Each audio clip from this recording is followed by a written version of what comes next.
Hello everyone, आज हम unit 3 में कॉर्पोरेट अकाउंटिंग पढ़ेंगे। इसमें फर्स्ट हम इश्यू ऑफ शेयर्स पढ़ेंगे। ठीक है, तो सबसे पहले शेयर्स क्या होते हैं? शेयर्स का मतलब क्या है? शेयर्स का मतलब है ownership of a company is broken into units, मतलब छोटे छोटे पार्ट्स में डिवाइड कर देना अपनी ऑनरशिप को, उसको शेयर्स कहते हैं। शेयर्स टू टाइप्स के होते हैं, इक्विटी शेयर्स और प्रेफरेंस शेयर्स।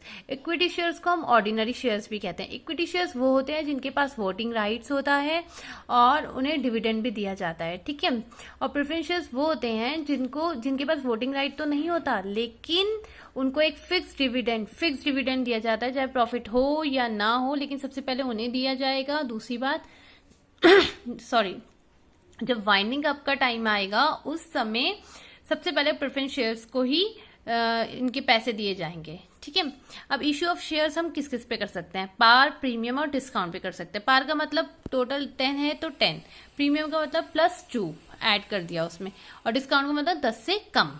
ठीक है, अब बात करते हैं सबसे पहले क्या इसका प्रोसीजर क्या है। ऑथोराइज शेयर कैपिटल मतलब सबसे पहले एक मेमोरेंडम ऑफ एसोसिएशन में क्रिएट होता है कि कंपनी जो है इससे ज्यादा शेयर जो है वो डिस्ट्रीब्यूट नहीं कर सकती।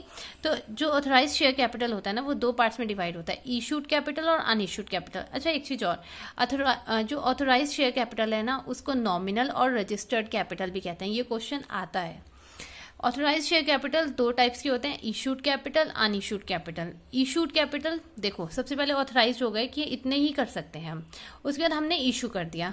अब देखते हैं ना किन किन शेयर होल्डर मतलब किन किन इन्वेस्टर्स ने इसको सब्सक्राइब किया, और जिन्होंने सब्सक्राइब किया है या तो वो फुली पेड अप करेंगे या नॉट फुली पेड अप, या तो वो अपनी पूरी की पूरी कॉल्स जो है प्रॉपर से पेड अप कर देंगे, या कुछ ऐसे भी होते हैं जिनमें कॉल इन अरियर आ जाता है, वो कंप्लीट नहीं कर पाते। जो सेबी की गाइडलाइंस होती है ना, वो कहता है कि मिनिमम सब्सक्रिप्शन तो 90% होना ही चाहिए।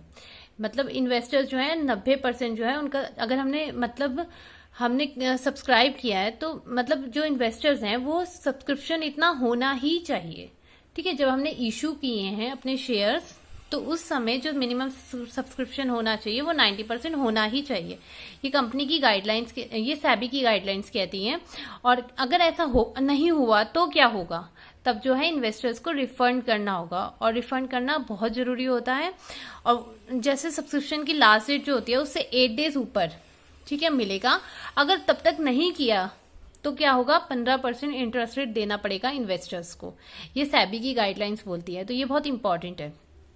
और कंपनी को ना मिनिमम सब्सक्रिप्शन 120 डेज में आना ही आना चाहिए, नहीं तो उसे फिर वापस करना पड़ेगा 130 डेज के अंदर अंदर। ठीक है, 2 पॉइंट्स जो रिमेंबर करने होते हैं जिनको हमें ध्यान में रखना है कि जो अमाउंट ऑन एनी कॉल, जैसे कोई अमाउंट हमने मंगाई, जैसे फर्स्ट कॉल होता है, एप्लीकेशन मनी, अलॉटमेंट मनी, ये सब, तो इसमें क्या होता है कि 25% जो है वो फेस वैल्यू ऑफ शेयर्स होनी, इससे ज्यादा नहीं होनी चाहिए। ये चीज ध्यान रखना, नॉट एक्सीड 25%। और सेकंड, अगर हम फर्स्ट कॉल और सेकंड कॉल के बीच में 1 मंथ का डिफरेंस आना ही चाहिए। अब important points sorry, application money should be at least 5% of the, जो हम पहली एप्लीकेशन मनी मंगाते हैं ना, वो 5% होनी चाहिए। ठीक है, सेकंड पॉइंट क्या इंपॉर्टेंट है कि 1 महीने का जो है 2 कॉल्स के बीच में डिफरेंस होना ही चाहिए। थर्ड की the amount of call should not exceed 25, मतलब जो कॉल है हम 25% से ज्यादा नहीं मंगा सकते। और जब भी हम कॉल मंगाएंगे तो हमें 14 डेज का नोटिस देना होता है शेयर होल्डर्स को। और कॉल्स जो है वो यूनिफॉर्म बेसिस पे होने चाहिए हर शेयर्स के लिए, मतलब हर एक शेयर होल्डर्स के लिए। जैसे फॉर एग्जाम्पल किसी ने 2 लिए हैं, किसी ने 10 लिए हैं, किसी ने 100 लिए हैं, तो सबके लिए एक यूनिफॉर्म बेसिस होना चाहिए कॉल को बुलाने के लिए, जो भी है, first call, second call, third call, anything. ठीक है, अब हम बात करते हैं कॉल इन अरियर्स की। कॉल इन अरियर्स को अनपेड कॉल्स भी कहते हैं। वो होती हैं ये जैसे शेयर होल्डर्स है जिन्होंने फर्स्ट कॉल दे दी, सेकंड कॉल दे दी, थर्ड कॉल नहीं दी, तो ये क्या हो गया? कॉल इन अरियर हो गया। ठीक है, ये हमेशा डेबिट बैलेंस शो करता है। और दूसरी बात, टेबल एफ कहता है कि अगर उसने नहीं दिया है तो हम उसमें इंटरेस्ट रेट जो है 10% से ज्यादा नहीं लगा सकते। अब बात करते हैं कॉल्स इन एडवांस की। देखिए, जो कॉल्स इन एडवांस होता है ना, वो हम रिसीव करते हैं एडवांस में। मतलब जैसे फर्स्ट कॉल देनी है, सेकंड कॉल देनी है, लेकिन जो शेयर होल्डर है उसने कहा नहीं नहीं तुम फर्स्ट कॉल में मेरी सेकंड भी ले लो और थर्ड भी ले लो, तो वो होता है कॉल्स इन एडवांस। तो टेबल एफ कहता है अगर कभी कोई कॉल्स इन एडवांस दे देता है पहले, तो उसको हम 12% का इंटरेस्ट रेट, 12% से ज्यादा इंटरेस्ट रेट नहीं देंगे, ठीक है। 12% दे देंगे लेकिन 12% से ज्यादा नहीं देंगे, ठीक है। और इसका कॉल इन अरियर का क्रेडिट बैलेंस होता है, ठीक है, जब हम रिसीव करते हैं कॉल्स इन एडवांस। तब बाद में जब उसका वो टाइम आ जाता है कि जैसे फर्स्ट कॉल हो गई तो अब उसने सेकंड और थर्ड की दे दी, तो जब सेकंड और थर्ड की टाइम आएगा ना तो कॉल्स इन एडवांस जो है वो डेबिट हो जाएगा। सब्सक्रिप्शन, अंडर सब्सक्रिप्शन और ओवर सब्सक्रिप्शन। देखो सब्सक्रिप्शन का क्या मतलब होता है कि कितने इन्वेस्टर्स 2 लाख, मतलब जैसे कितने इन्वेस्टर्स ने सब्सक्राइब किया है, तो 2 लाख हो गया जैसे। तो अंडर सब्सक्रिप्शन मतलब हमने 2 लाख तो किया था लेकिन आए तो अंडर सब्सक्रिप्शन में 1 लाख ही, और यहाँ पे ओवर मतलब 2,50,000, 2,50,000 आ गए, ठीक है।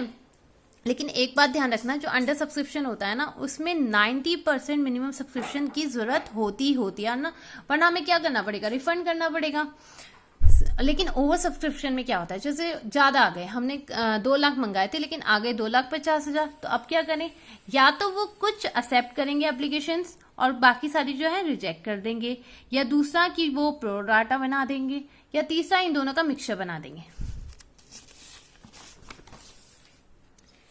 अब हम बात करते हैं issue of shares at premium. देखिए issue of shares at premium क्या होता है, जब हम मतलब 10 रुपए का शेयर है और वो 2 रुपए बढ़ के मतलब प्रीमियम दे रहे हैं तो 12 रुपीज हो गए। प्रीमियम अमाउंट, जो प्रीमियम अमाउंट होता है ना वो क्रेडिटेड होता है एक सेपरेट अकाउंट में जिसे हम सिक्योरिटी प्रीमियम अकाउंट कहते हैं, ठीक है। ये बैलेंस शीट में जो इक्विटी एंड लायबिलिटी होती है ना उसमें रिजर्व एंड सरप्लस आता है, उसमें ये अकाउंट मेंशन किया जाता है, ठीक है। अब एक जो बहुत इंपॉर्टेंट लॉ की तरफ से एक बात है कि सिक्योरिटी प्रीमियम रिजर्व को हम कहाँ कहाँ यूज कर सकते हैं, और वही जगह है बस जहां हम उसको यूज कर सकते हैं, इसके अलावा हम उसे कहीं भी यूज नहीं कर सकते। पहला, प्रिलिमिनरी एक्सपेंसेस को राइट ऑफ करने के लिए, दूसरा कमीशन पेड को राइट ऑफ करने के लिए, तीसरा premium on redemption of preference shares and debentures of the company, fourth fully paid bonus shares, तब हम यूज कर सकते हैं अगर हम इशू करें फुली पेड बोनस शेयर, और फिफ्थ है purchase of its own share, जब हम अपने शेयर्स को ही परचेज करते हैं तभी सिर्फ इन 5 में ही हम सिक्योरिटी प्रीमियम रिजर्व को यूज कर सकते हैं, इसके अलावा कहीं नहीं। ये लॉ में लिखा है ये बात, ठीक है। तो ये क्वेश्चन आता भी है बहुत बार। Issue of shares at discount, देखो कंपनी जो है जनरली वैसे करती नहीं है डिस्काउंट पे इशू, सिर्फ और सिर्फ जो रीइशू करते हैं ना फॉरफिटेड शेयर्स को या issue of sweat equity shares, सिर्फ और सिर्फ इन्हें ही डिस्काउंट पे इशू करती है, बाकी किसी को नहीं। और ये एक तरह से कि हमारा कैपिटल लॉस है, ठीक है। Issue of shares for consideration other than cash, ये भी तीनों पे होता है, पार, प्रीमियम, डिस्काउंट पे होता है, और इसकी कैश की जगह हम एक एसेट पे क्रिएट करते हैं इसको, और इसमें हमेशा गुडविल अकाउंट जो होता है वो डेबिट होता है, ठीक है, और शेयर कैपिटल अकाउंट जो होता है वो क्रेडिट होता है। कुछ इंपॉर्टेंट क्वेश्चंस है, वैसे तो बहुत इंपॉर्टेंट क्वेश्चंस हैं, आगे भी करेंगे, लेकिन ये कुछ इंपॉर्टेंट है कि इक्विटी शेयर होल्डर्स हमारे लिए एक ऑनर्स होते हैं। शेयर्स कैन बी देखो शेयर्स कब फॉरफिट होते हैं, जब जो इन्वेस्टर्स हैं, जो शेयर होल्डर्स हैं, उन्होंने कॉल मनी नहीं दी तब। शेयर्स मैंने पहले बता दिया कि इक्विटी शेयर्स होता है और प्रेफरेंस शेयर्स होते हैं, ठीक है। इक्विटी शेयर्स को ऑर्डिनरी शेयर्स भी कहते हैं, ठीक है। कंपनी क्या है, कंपनी एक आर्टिफिशियल पर्सन है। देखो रिजर्व कैपिटल क्या होता है, मैंने पहली वाली वीडियो में भी एक बार बताया था कि रिजर्व कैपिटल क्या होता है। वो पार्ट वो कॉल जो हमने नहीं अभी बुलाई है, जो हमने नहीं मंगवाई है, उसको हम रिजर्व कैपिटल कहते हैं, और समटाइम्स इसको हम वाइंडिंग अप के टाइम पे भी मंगवाते हैं, तो that is called a reserve capital, इसे अलग से रखा जाता है। देखो जो प्रीमियम होता है ना, इश्यू ऑफ इक्विटी शेयर्स, वो हमारा एक कैपिटल इनकम है, ठीक है। बोनस शेयर का क्या मतलब होता है, ये ना बोनस शेयर जो होते हैं ना, जो हमारे एग्जिस्टिंग शेयर होल्डर्स होते हैं ना, हम सिर्फ उन्हें इशू करते हैं, ठीक है। और ये बोनस शेयर कहाँ कहाँ से इशू हो सकते हैं, देखो अगर बैलेंस बचा है प्रॉफिट एंड लॉस अकाउंट में तब हम बोनस शेयर इशू कर सकते हैं, अगर शेयर प्रीमियम अकाउंट है तो हम कर सकते हैं, अगर हमारा कैपिटल रिजर्व है तो हम कर सकते हैं इस बोनस शेयर को इशू। बस यही 3 तरीके हैं जिससे हम बोनस शेयर इशू कर सकते हैं, ठीक है। मिनिमम नंबर ऑफ मेंबर्स कितने चाहिए एक प्राइवेट कंपनी और पब्लिक कंपनी में, देखिए मिनिमम चाहिए प्राइवेट में तो 2, पब्लिक में चाहिए 7, और मैक्सिमम कितने चाहिए प्राइवेट में, देखो प्राइवेट में मिनिमम 2 चाहिए और प्राइवेट में मैक्सिमम 200 चाहिए, और पब्लिक में मिनिमम 7 चाहिए और मैक्सिमम तो अनलिमिटेड है, ठीक है।